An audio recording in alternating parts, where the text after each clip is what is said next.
Okay, I'll do my job here and introduce Aaron Bartley, who's a former executive director of Push Buffalo and is now working with the Cornell community. So maybe you could just explain a little more Sure. about So what yeah, you're I doing. spent 14 years as the executive director of a CDC and a community organizing group in Buffalo. So feel very at home in the room, and I believe that our sector is pivotal to the future of all of our cities. Those who have access or are stewarding vacant land, building affordable housing. I speak about half as quickly as Wade, and I have about 300 years of land history to cover. So we're going to see how far I get. I've had the opportunity this year after those 14 years at Push to reflect and think back both on my own experience in the community organizing and development sector and even beyond. And my presentation today stretches way back because I believe it's crucial to understand our land history if we're going to understand the future of our vacant land. This is 1763 at the Fort of Detroit. It's Chief Pontiac meeting Lord Amherst in the lead up to what's called Pontiac's Rebellion.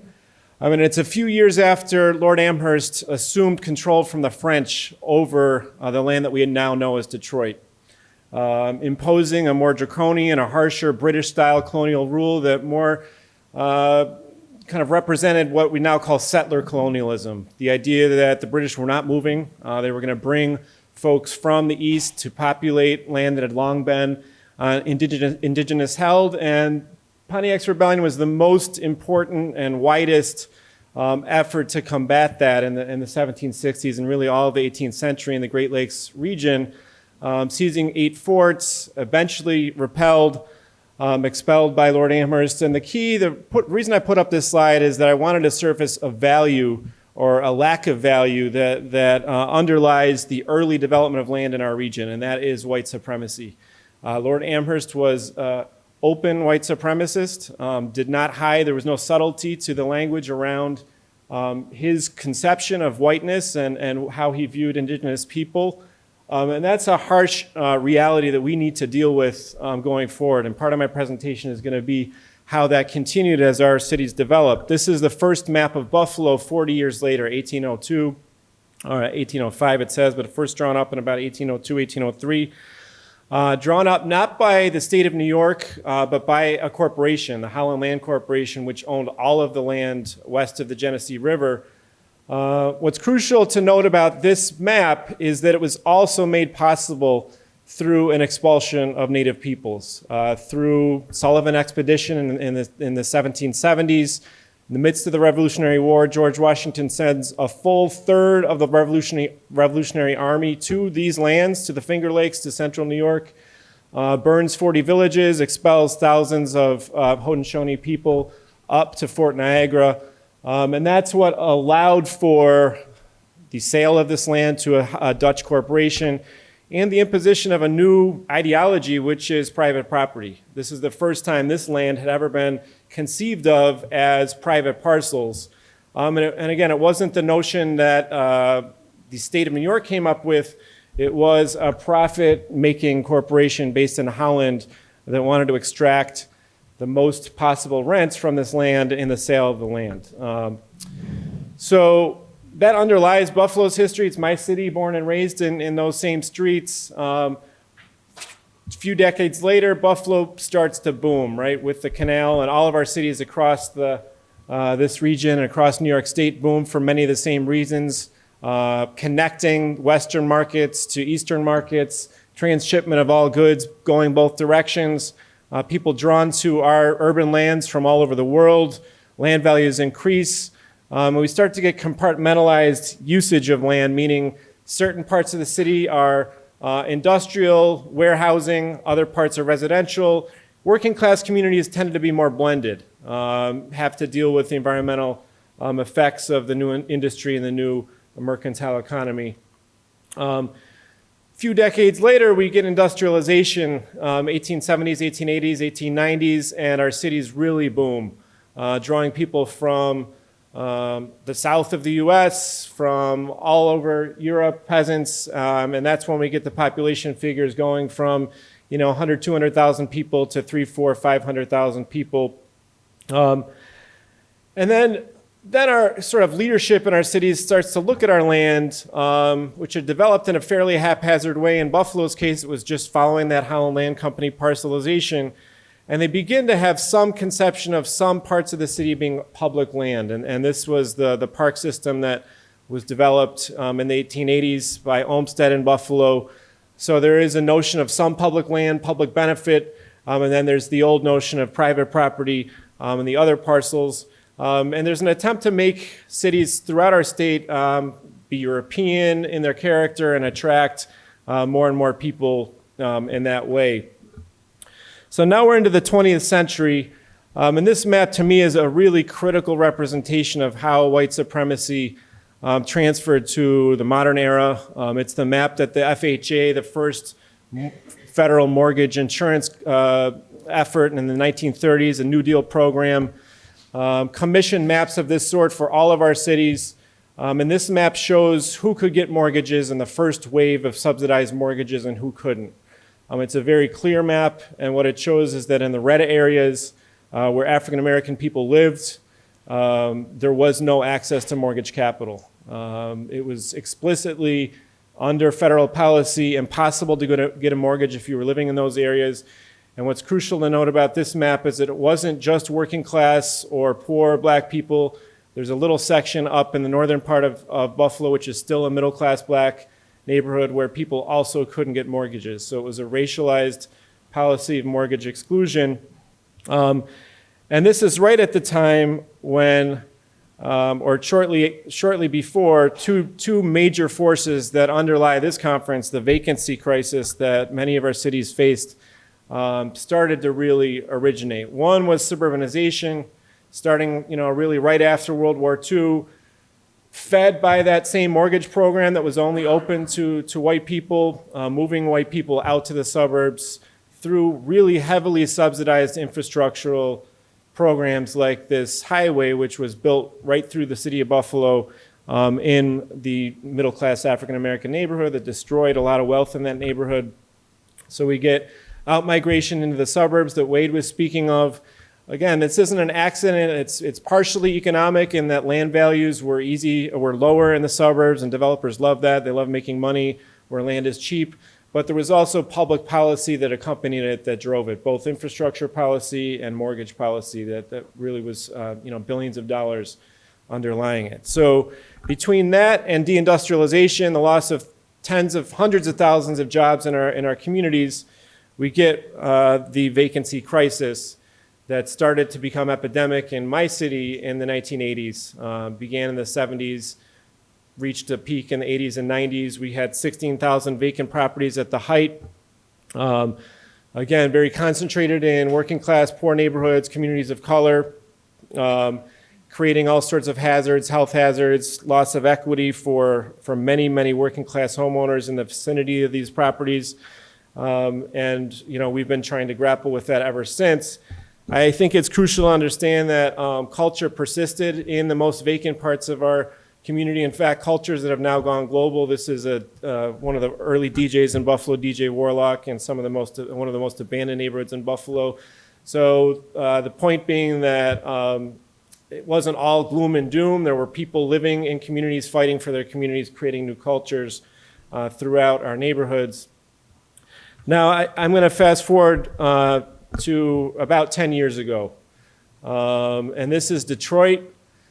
This is what I see as a pivotal next phase for our cities, something that we should all be aware of as we are stewards of vacant land and property in our cities. This is an ad that the largest landholder and biggest developer in Detroit, Dan Gilbert, put up actually about 5 years ago, but started acquiring about 15 years ago in downtown Detroit, about basically revealing his vision for the future of Detroit. And as you can see, it's only white people in a city that is one of the crucibles, one of the homes of African American culture and history. And to me, it also marks a critical moment in the history of all of our cities throughout the Great Lakes region, which is the moment that bigger investment capital started to basically so-called discover our cities. I grew up in Buffalo. I didn't see any developer developing property with the exception of one of our 7 developers I didn't see the logos. I didn't see any major developers outside of us, right, developing property in the 1980s, early 90s in Buffalo. About 10, 15 years ago, all 7 of those developers started buying aggressively and started putting up their logos and started building luxury housing. Some of that was fed by the historic tax credit, but some of it is fed by the global trend towards urban middle-class bourgeoisie living. And I think it's critical to understand that this stretches back decades. This is the map of Paris, and a bunch of policy decisions underlie it. In this case, Paris formally, in the 1960s, placed all of its public housing outside of the city on the ring surrounding Paris. And that's mostly the people of color moving from Africa and other Francophone nations living on the outskirts. Other parts of policy were defunding public housing at the core, defunding all rental regulations at the core. And that created a model for cities that we've seen has created housing epidemics on the coasts of our cities. Right now it's become a presidential issue for the first time this cycle because of unaffordability. And my belief is that we are very uniquely situated to anticipate that crisis in our cities because we see it beginning. This is a picture in central Buffalo. And for me, it really symbolizes what I call, and the literature calls, uneven development, where we're seeing sections of our city have lots of investment, luxury housing going up, and then vast swaths of our city still stuck in a disinvestment cycle where we're losing units because there's no investment to maintain them. And we see these two very divergent paths happening in I think all of the cities that I visited in New York State at different paces. And we're in the middle of it. It's up to us as community developers to build the affordable housing, to steward the vacant land in the right places to make sure that our cities remain diverse and affordable, and that global trend towards displacement and gentrification is stemmed. This is a picture of the first 3 luxury buildings built in working class communities and communities of color in Buffalo, all within the last 2 or 3 years. And it's starting to really distort land value markets in our city. I just spoke with a community development practitioner this morning in Buffalo who said that vacant lots in the eastern swath of that red district, which is a part of the city that's seeing land value increases, have tripled in the last 2 years. Right, so she tried to get lots a few years ago. It's now 3 times the value. I experienced that same tripling or even quadrupling on the west side of Buffalo, in that western portion, that red district, which is where all of Push's development happened. So we're seeing those valuations increase quickly, which makes all of our job of building affordable housing that much more difficult. So in closing, I know I'm reaching my end here.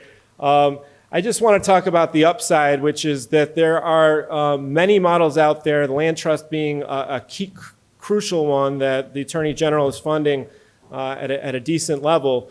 But community organizing and being more aggressive about demanding larger amounts of the vacant land that's still available in our cities in this moment. And I think coming in with larger and larger visions of how to use that land is crucial. This is the first campaign that Push ever ran. This is 15 years ago, where our community members physically took over vacant properties by posting signs on them saying that this was community property. They were zombie properties, not bank-owned. At that point, they were caught up in a dead investment bond deal. And we were able to get a good number of them for affordable housing development. Eventually partnered with Ben Lockwood Housing Visions and other folks to build many units of affordable housing. More recently, we have a community-based land trust movement on the east side of our city that is starting to take over 200 vacant lots that the city owns right in that swath of land that's most under threat of displacement and gentrification, and really put a wrench into that possibility through organizing. Lastly, last 2 slides are just resilient slides. Not only do we have the ability to build affordable housing on that land that we have in our cities, we have the ability to imagine a whole new way of living, which is what we're going to have to do given climate impacts. More renewable energy, more community-controlled renewable energy, more community-controlled food projects. And last slide is not easy to decipher, but all of those sort of gray dots on the eastern part of the city are publicly held vacant lots. About 8,000 parcels in Buffalo are under public ownership, not through the land bank, but through the city itself. And it's that land, claiming that land, planning for that land at the community level, planning for its future, that will ensure that our communities benefit from the development process, and also that we're positioning ourselves for the realities of climate and our future. So thank you. I think there's enough time for a few questions. Okay. I'll sit down. So we did say this panel is about the challenges, and listening to the challenges can be daunting, but I know there's so many people in this room who have done so much to overcome some of these challenges. So we'd really like to hear from you if you've been working on some of these challenges. What have you been doing? What do you find is working? Or if you have any questions for our panelists. Thanks. Kevin O'Connor, Rupco, Hudson Valley. So thanks for this presentation. Really great. We've done some work in a few cities, most notably Newburgh right now, but very interested in a newly proposed in the House homeownership historic tax credit. Currently, we don't really have any tools that adequately bring back homeownership in some of these places. And the low-income housing tax credit is very powerful, combined with historic tax credit. And we can do rental housing all day long. Now with the low-income housing tax credit, I can serve incomes up to 80, sometimes 90%. That's home ownership realm, but I can't source, and I'm spending over $300,000 a unit. So any thoughts about how we can get home ownership back as we're doing this work? Well, I could just say a little bit on this because I know LISC and a consortium of affordable housing developers and advocacy groups have been championing. There's a federal homeowner tax credit, homeownership tax credit that is moving slowly but surely in Congress. To do something similar to the low-income housing tax credit, but to do it for home ownership and to be able to revitalize vacant 1 to 4 family houses to turn them into home ownership opportunities.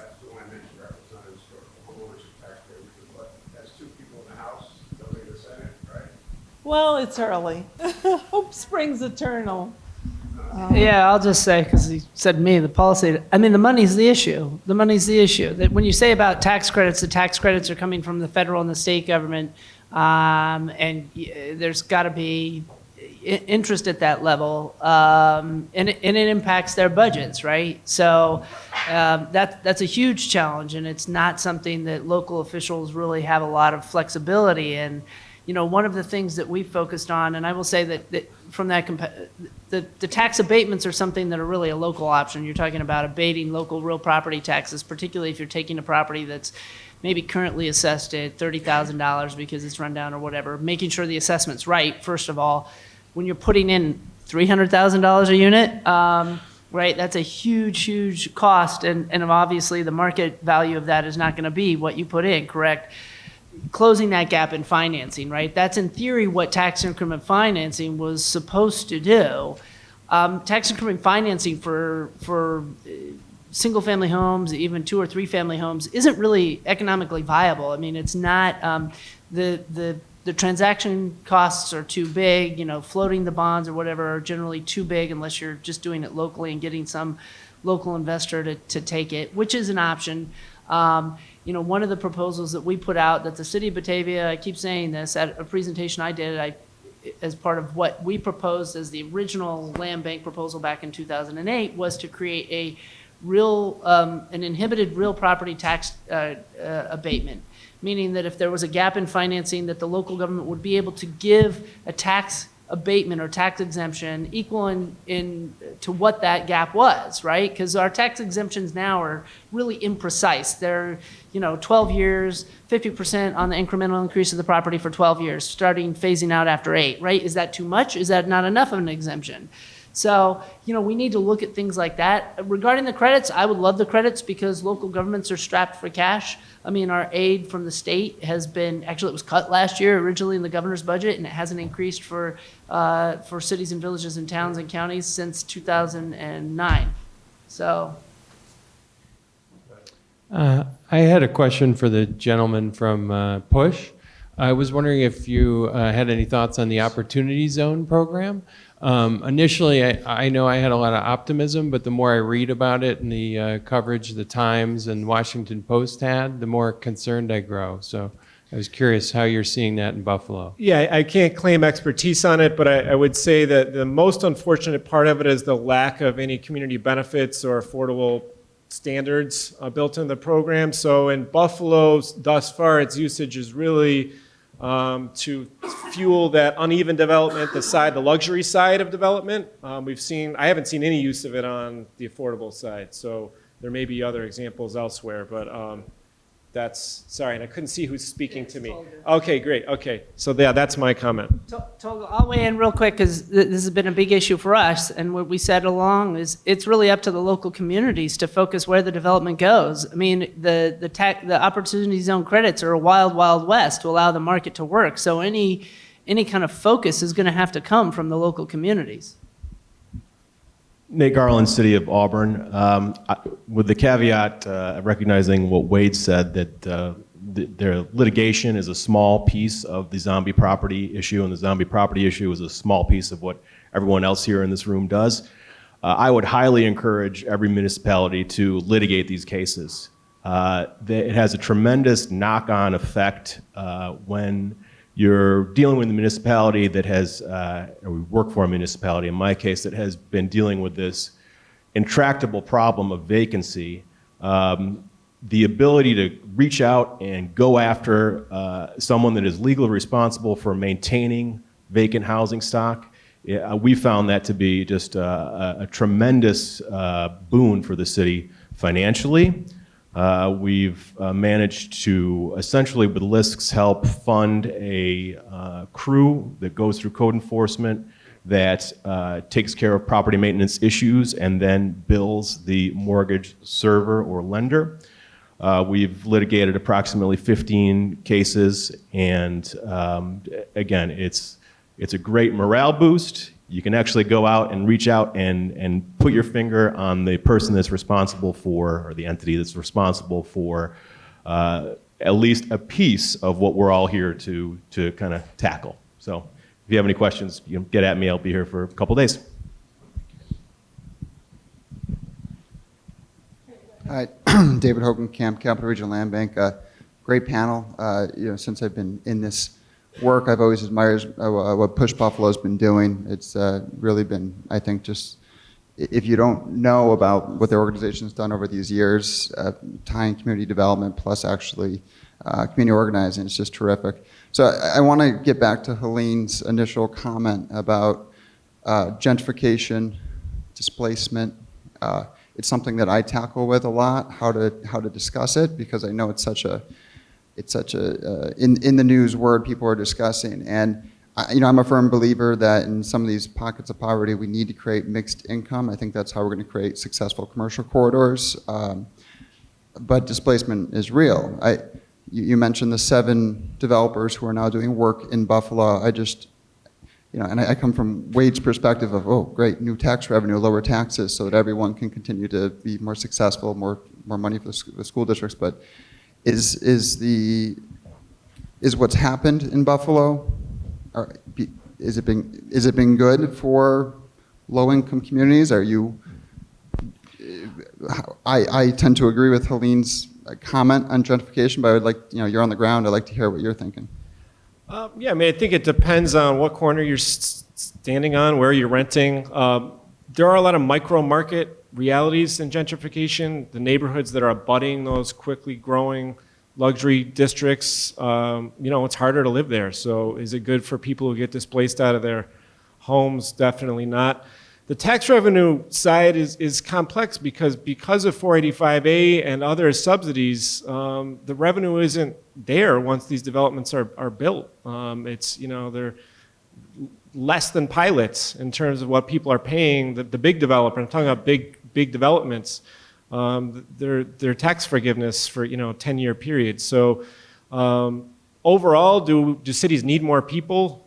Yes, I think the key is not to think of it as an either or, but think about this publicly held land and really all the vacants, whether it's land banks, land trusts, city held land, as the answer to that conundrum, which is let's preserve that as affordable housing.